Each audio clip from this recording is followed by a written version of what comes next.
This is the Lone Creator YouTube. We hope this video helps. You begin by creating the canvas and getting the core assets in place. Open Canva and choose a custom size like 8, 5x11 or a book template. This sets print dimensions.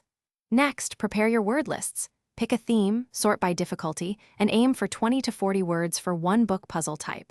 Then add a grid layer to the page and lock margins so your design won't shift. This prevents bleed and alignment issues during export. Once the canvas is ready, start building puzzles. Add a grid element and use the type tool with a mono-spaced font so letters align. Manually or with a plugin, place words horizontally, vertically, and diagonally to control difficulty. Then fill leftover cells with random letters to disguise answers.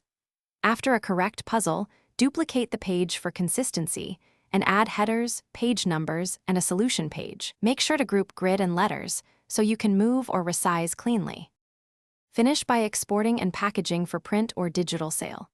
Export as a print-ready PDF at 300 dpi, include crop marks, and use CMYK if your printer requires it.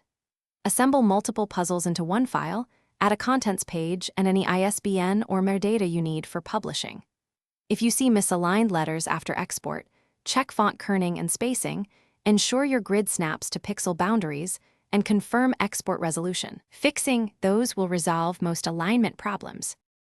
Thanks for watching. Consider subscribing if we helped you.